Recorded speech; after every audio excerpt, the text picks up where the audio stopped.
The airport buzzed with life, but I stood frozen, my heart pounding as my stepmother's venomous words echoed in my ears. "You're too poor to come with us, Lena. Stay home where you belong." Her manicured nails flicked dismissively as she turned away, leaving me clutching my backpack, invisible in the crowd.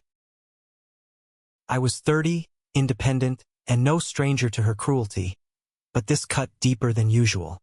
My father's new wife, Cynthia, had planned a lavish family trip to Hawaii, funded entirely by my credit card, the one I'd foolishly let my dad use for emergencies. Now I was excluded, humiliated, and broke, watching them bored without me. I wasn't always the outcast. Growing up, it was just Dad and me after Mom passed when I was 10. He was my rock, teaching me to fix cars, laugh through tough times, and always pay my way. But when Cynthia entered the picture 5 years ago, everything changed.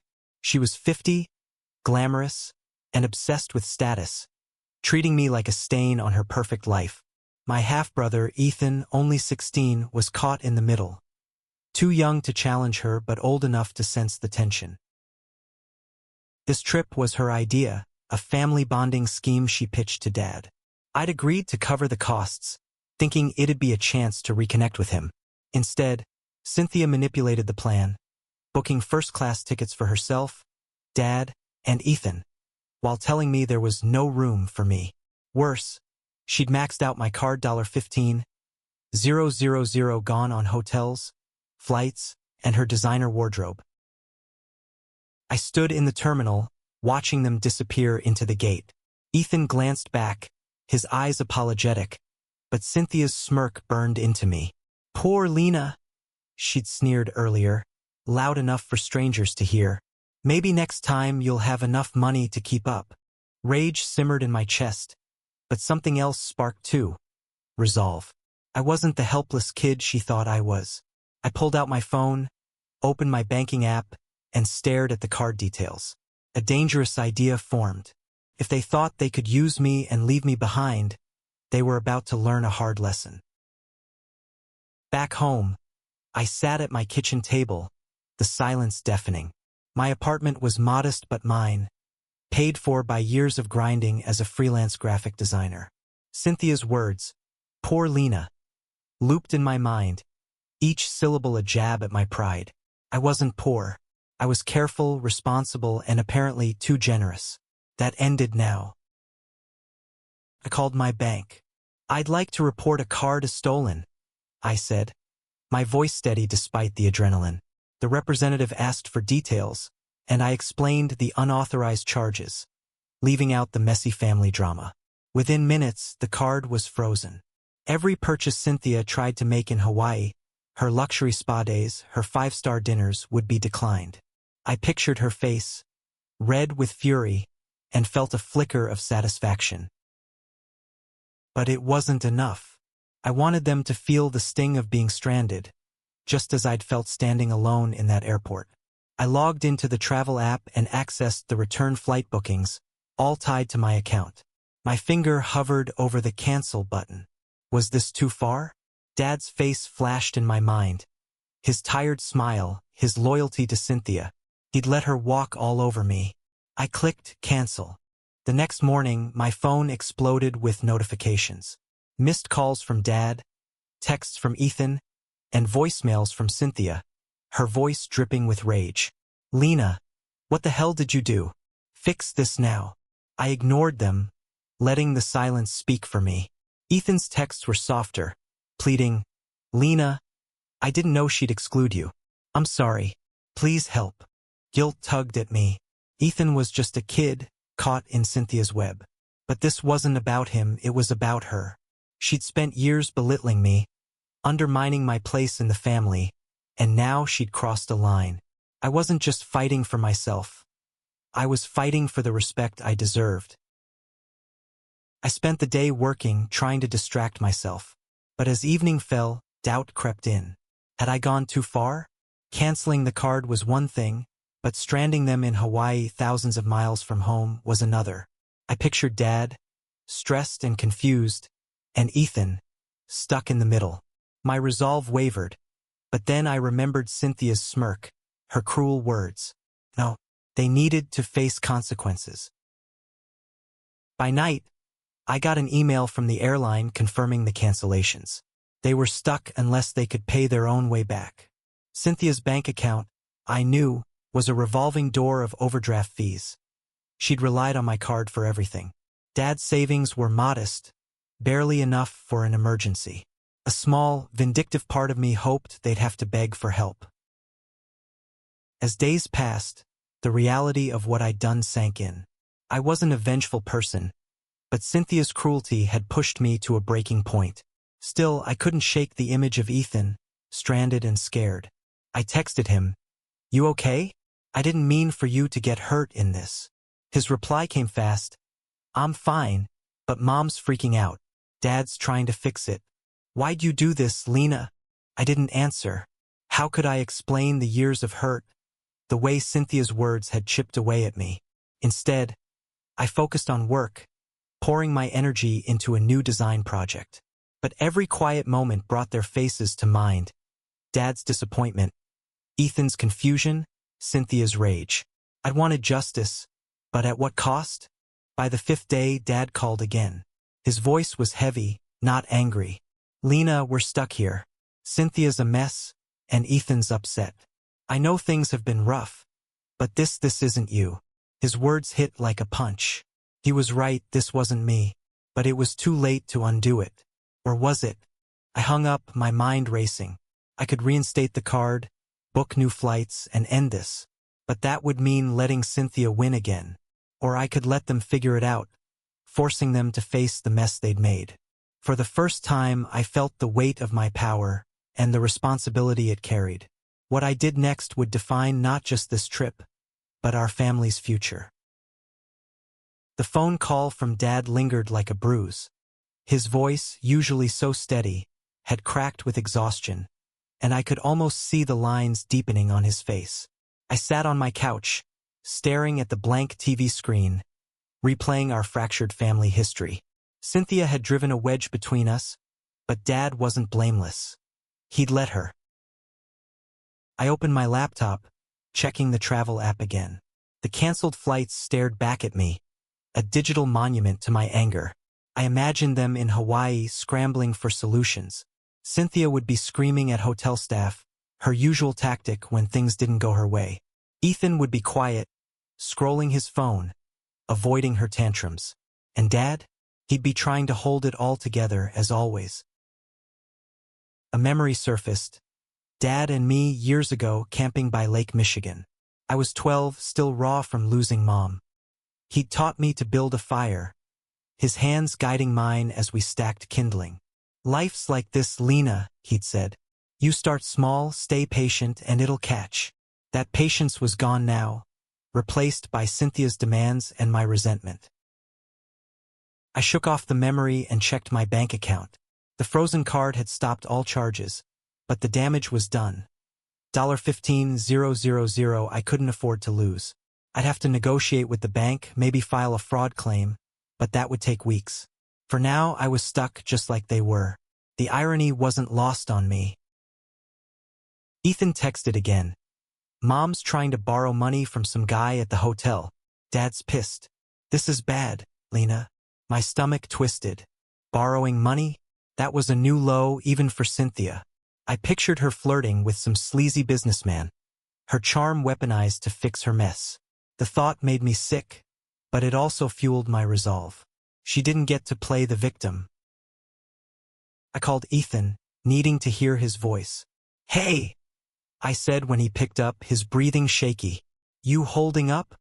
"Barely," he muttered. "Mom's acting like this is everyone else's fault. Dad's not talking much. They're fighting nonstop." He paused, then added, "I didn't know she'd leave you out, Lena. I swear." "I know," I said softly. Ethan was the one piece of this family I didn't want to break. "Just stay safe, okay? I'll figure something out." I hung up, unsure if I meant it. Helping them felt like betraying myself, but leaving Ethan in the crossfire wasn't right either.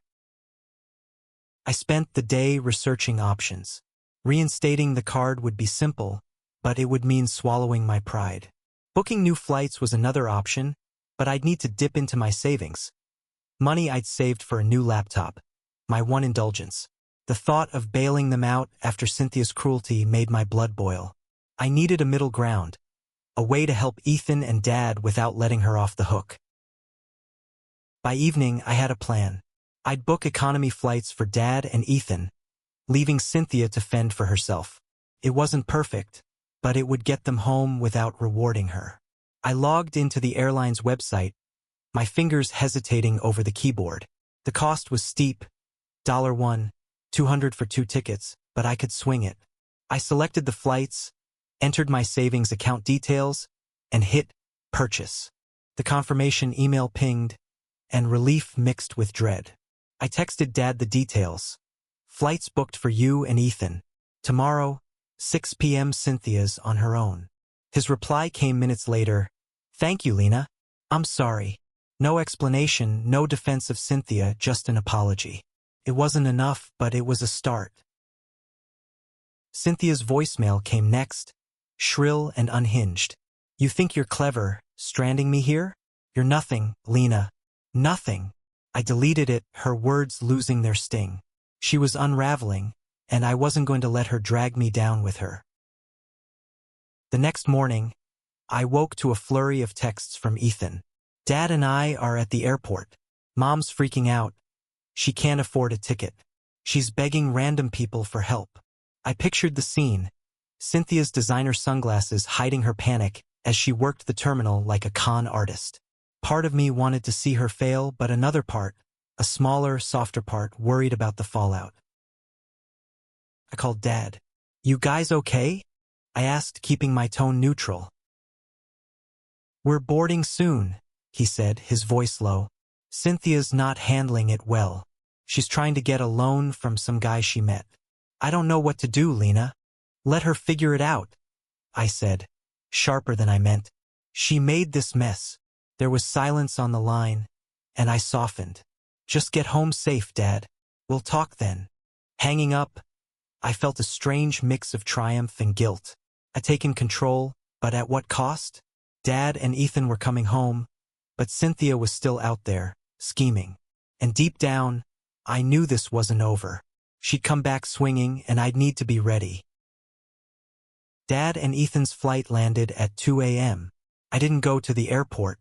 Instead, I sat in my apartment, the glow of my laptop casting shadows on the walls. I'd done what I could for them, but Cynthia's absence gnawed at me. Where was she? Still in Hawaii, probably scheming her way onto someone else's dime. The thought made my skin crawl. Ethan texted me as soon as they got home. We're back. Dad's exhausted. Mom's still there. She called, screaming about you ruining her life. I could imagine her voice, sharp enough to cut glass. I didn't respond. Ethan didn't need my anger. He needed his sister. The next day, Dad showed up at my door. His eyes were bloodshot, his shoulders slumped. Can we talk? He asked, and I let him in, my heart a tangle of love and resentment. We sat at my tiny kitchen table, coffee cups untouched between us. I didn't know she'd cut you out, he started. Cynthia said you couldn't afford it, that you didn't want to come. I should have checked with you. You should have, I said, my voice steady but cold. You let her humiliate me, Dad. You let her use my money and leave me behind. He looked down, his hands clasped tight. I know. I've been weak, Lena. After your mom, I just wanted a family again. I thought Cynthia could give us that. She's not family, I snapped. She's a leech, and you let her treat me like garbage. He flinched, and I saw the man who'd raised me. Flawed, tired, but still my dad. I'm sorry, he whispered. I'll make this right. I wanted to believe him, but years of Cynthia's influence made me wary. How? I asked. She's still out there, probably racking up more debt in your name. He shook his head. She's coming back tomorrow. Some guy paid for her ticket. I don't know the details, and I don't want to. My stomach churned. Cynthia always found a way to land on her feet. Didn't she? But this time, I wasn't going to let her slink back into our lives unscathed. I spent the day preparing. I contacted my bank again, pushing for a fraud investigation. The representative was sympathetic but warned it could take months. I didn't care, I wanted a paper trail. Next, I called a lawyer friend, Sarah, who offered to look into my legal options. If she used your card without permission, you've got a case, Sarah said. But family drama complicates things. Be sure you want to go there. Did I? Suing Cynthia felt like justice, but it would drag Dad and Ethan into the mess. I thanked Sarah and hung up, my mind spinning. I needed to confront Cynthia, not just for me, but to show Ethan that standing up to her was possible. That night, I drove to Dad's house. Ethan answered the door, his face pale. She's coming back soon, he said. Dad's a wreck. He thinks this is his fault. It's not, I said, pulling him into a hug. But we're going to fix this, okay? He nodded, his eyes searching mine for reassurance I wasn't sure I could give. Cynthia's arrival was like a storm rolling in. She stormed into the house, her designer bags clattering to the floor. Lena, she spat when she saw me. You vindictive little brat. You think you can ruin me? I stood my ground, my heart racing but my voice calm. You ruined yourself, Cynthia. You stole from me, humiliated me, and thought I'd just take it. She laughed, a sharp, ugly sound. You're nothing but a jealous nobody. I'm the one who keeps this family together. Enough, Dad said, stepping between us. His voice was firm, a tone I hadn't heard in years. Cynthia, you went too far.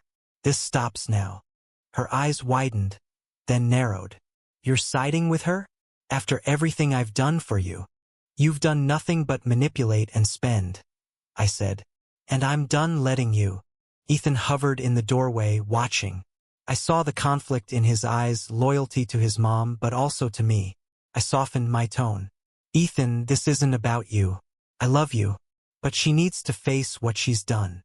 Cynthia lunged forward, her finger in my face. You'll regret this, Lena. I'll make sure of it. I didn't flinch.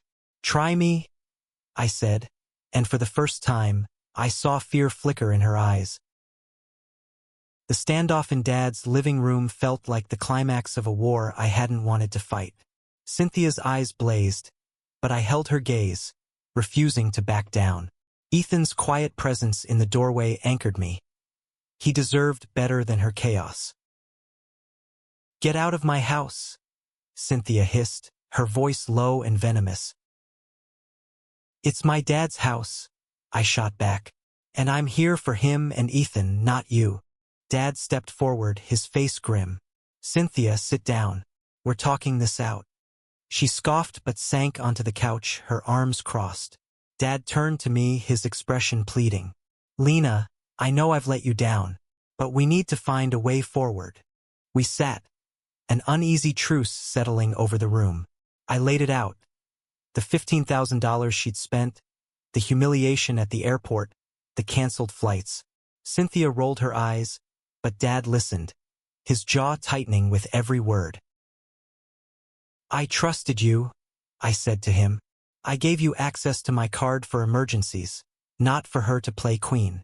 You let this happen. Dad nodded, his eyes on the floor. I know. I was blind. I thought she'd change. Cynthia snorted. Change?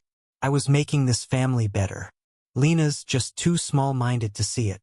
Small-minded? I laughed, the sound bitter. You called me poor in front of strangers. You used my money to exclude me. That's not family, that's theft. Ethan spoke up, his voice trembling. Mom, why didn't you let Lena come? She paid for everything. Cynthia's face softened for a split second, but then hardened again. She doesn't belong with us, Ethan. She's not your real sister. The words hit like a slap. Ethan's eyes welled up, and I saw red. Don't you dare, I said, my voice shaking. Ethan is my brother, blood or not.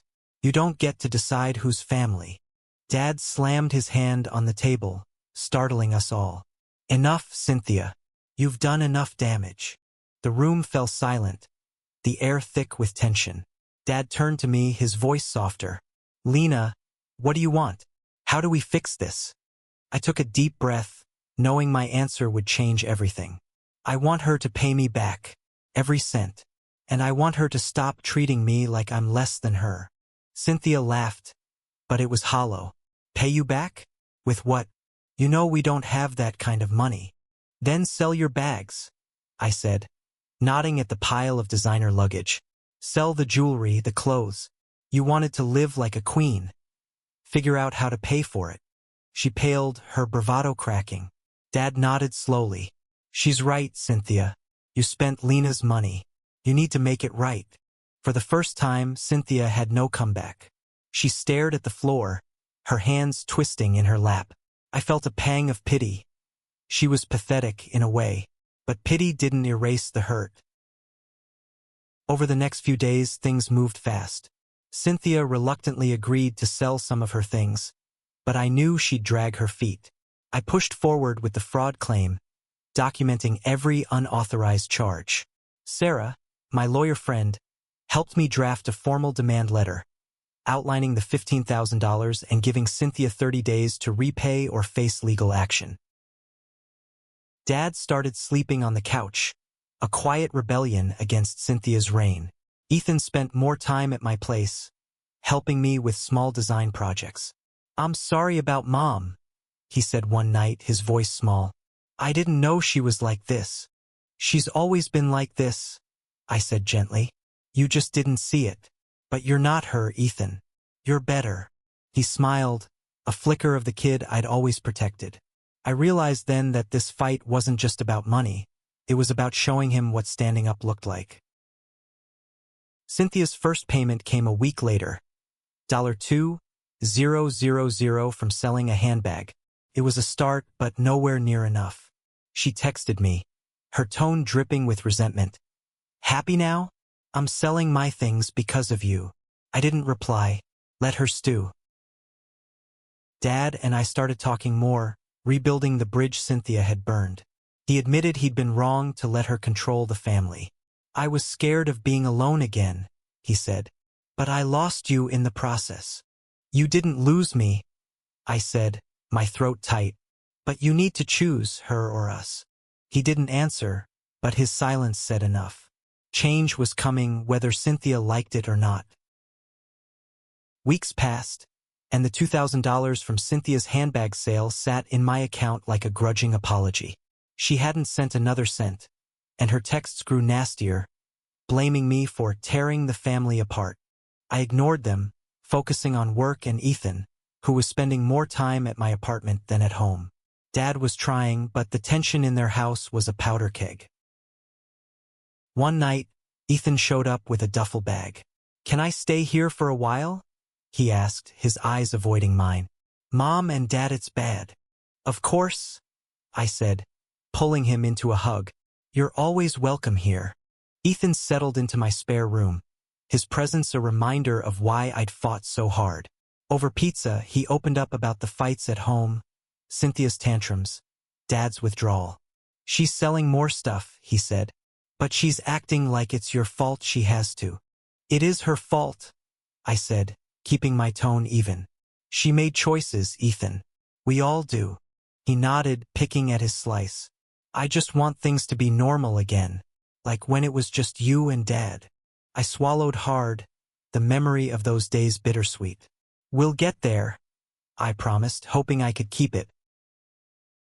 The next morning, Sarah called with an update on the fraud claim.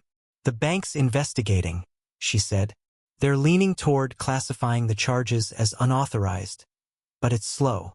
You might get most of your money back, but it'll take time." "What about legal action?" I asked. "You could sue Cynthia for theft and emotional distress," Sarah said. "But it'll cost you time, money, and family ties. Think hard about what you want." I thanked her and hung up, staring out my window. Suing Cynthia would feel good, but it would drag Ethan through more pain. I decided to wait, giving her a chance to pay up before escalating. But I wasn't holding my breath. That afternoon, Dad called. "Cynthia's selling her jewelry," he said. She's furious, but she's doing it. I'm making sure the money goes to you. Thanks, Dad, I said, surprised by his resolve. But what about you? Are you okay with her? He sighed. I don't know, Lena. I'm trying to fix this. But it's hard. I don't want to lose Ethan or you. You won't, I said, my voice softening. But you need to stand up to her. For all of us. Cynthia's next payment came.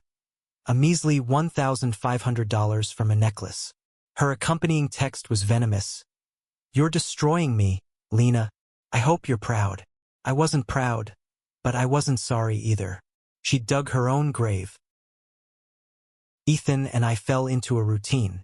I helped him with homework, and he taught me how to play his favorite video game. Felt like the old days when family meant something real. But Cynthia's shadow loomed. She called Ethan daily, guilting him about abandoning her. I overheard one call, her voice shrill through the phone. You're choosing that nobody over your own mother? I grabbed the phone. Leave him alone, Cynthia. He's a kid, not your pawn. She laughed cold and sharp. You think you've won? This isn't over. I hung up, my hands shaking. Ethan looked at me, his eyes wide. She's never going to stop, is she? Not unless we make her, I said, more determined than ever. A week later, Dad showed up with news. Cynthia's moving out, he said, his voice heavy but resolute. I told her we're done unless she changes. She's staying with a friend until she figures things out. I stared at him, stunned. You're serious? He nodded. I should have done it years ago. I'm sorry, Lena, for everything. Tears stung my eyes, but I blinked them away. What about Ethan? He stays with me, and you, if you'll have us. Always, I said, my voice breaking. That night, Ethan and I celebrated with takeout, the mood lighter than it had been in months. But Cynthia's threat echoed in my mind. This isn't over. I knew she'd come back one way or another, and when she did, I'd be ready. Cynthia's absence left a strange quiet in Dad's house, like the calm after a storm. Ethan stayed with me most days, but he visited Dad on weekends, testing the new normal. I kept working, rebuilding my savings, and checking in with Sarah about the fraud claim. The bank had recovered $5,000 so far. A small victory, but far from the full amount. One evening, Ethan came home from Dad's with a worried look. Mom called, he said. She's staying with some guy she met in Hawaii. She says she's coming back to fix everything. My stomach sank. Fix everything was Cynthia's code for chaos. Did she say when? I asked. He shook his head. Soon. Dad's freaking out. He thinks she's planning something. I called Dad, who sounded more tired than ever. She's been texting me, saying she'll make us regret this, he said. I don't know what she's up to, Lena, but I don't trust her. Neither do I said. Keep an eye on Ethan. I'll handle things here. I spent the night digging into Cynthia's social media, something I'd avoided before. Her posts were a curated lie. Smiling selfies, luxury bags, captions about living her best life. But the comments told a different story. Vague mentions of new ventures and big plans. She was scheming, all right. The next day, Sarah called with a bombshell. Cynthia's been using your card details on a new account, she said. Small charges, but they're adding up. The bank caught it because of the fraud flag. I felt sick. How? I froze the card. She must have saved the details before you did, Sarah said. I'm working with the bank to shut it down, but you need to confront her. This could be criminal. I drove to Dad's, my anger simmering. Ethan was there, playing video games, oblivious to the storm brewing. Dad met me at the door, his face pale. She's coming over tonight, he said. Says she wants to talk. Good, I said, my voice hard, because I have plenty to say. Cynthia arrived at dusk, her usual swagger muted. She wore a simple dress, no designer labels in sight, a calculated move to seem humble. Lena, she said, her voice syrupy, can we put this behind us? For Ethan's sake. I didn't buy it. You've been using my card again, I said, watching her face. Her eyes flickered, but she didn't deny it. "That's a misunderstanding," she said smoothly. "I'll sort it out." "No," I said. "You'll stop or I'll press charges. I have proof." Dad stepped in, his voice firm. "Cynthia, it's over. You need to leave for good." Her mask slipped, rage flashing across her face. "You think you can just throw me out? After everything I've done?" "You've done nothing but hurt us," I said. "And I'm done letting you." Ethan watched from the couch, his eyes wide but resolute. "Mom, just go," he said quietly. "Please." Cynthia left that night, her bags packed in a hurry. Dad changed the locks and Ethan stayed with me full-time. The bank froze the new charges, and Sarah pushed for a restraining order, citing Cynthia's repeated fraud. It wasn't perfect justice, but it was a start. Dad and I started rebuilding one conversation at a time. He apologized again, and I saw the man who'd raised me slowly returning. Ethan thrived, free from Cynthia's shadow. But I kept her threat in the back of my mind, knowing she wasn't one to give up easily. One night, as Ethan and I watched a movie, he turned to me. "Thanks for fighting for us," he said. "I know it wasn't easy." I smiled, my heart full. "You're worth it," I said, and for the first time in years, I believed we could be a family again. Months later, life felt like it was finally settling. Ethan was back in school, living with Dad but spending weekends with me. The fraud claim closed, with the bank recovering $12,000 of the $15,000 Cynthia had spent. It wasn't everything, but it was enough to rebuild my savings. Cynthia had vanished, her social media silent, her new ventures apparently fizzling out. Dad and I were talking regularly, rebuilding trust. He'd started therapy, working through the guilt of letting Cynthia control him. "I failed you," he said one night over dinner. "But I'm here now, Lena, for you and Ethan." "I know," I said, squeezing his hand. "We're okay." One afternoon, a letter arrived from Cynthia. No return address, just her looping handwriting. "You think you've won, but you haven't. I'll always be part of this family." No apology, no remorse, just a final jab. I showed it to Dad, who tore it up without a word. "She's gone," he said. "Let her stay gone."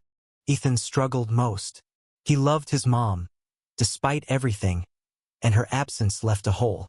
I took him to therapy too, hoping it would help him process. "She wasn't always bad," he said one day. "But I'm glad you stood up to her." "Me too," I said, ruffling his hair. "You're stronger than you know, kid." Spring came, and with it a sense of renewal. Dad planned a real family trip, just the three of us, to the lake where we'd camped years ago. No credit cards, no drama, just us. I paid for my share, and Dad covered the rest, a small gesture of amends. As we sat by the fire, Ethan roasting marshmallows, I felt a weight lift. This was family, not perfect, but real. Cynthia's shadow was gone, and we were stronger for it. I looked at Dad, his face lit by the flames, and Ethan, laughing as his marshmallow caught fire. "We made it," I said softly. Dad smiled, his eyes warm. "Yeah, Lena, we did. And for the first time in years, I believed we'd stay that way."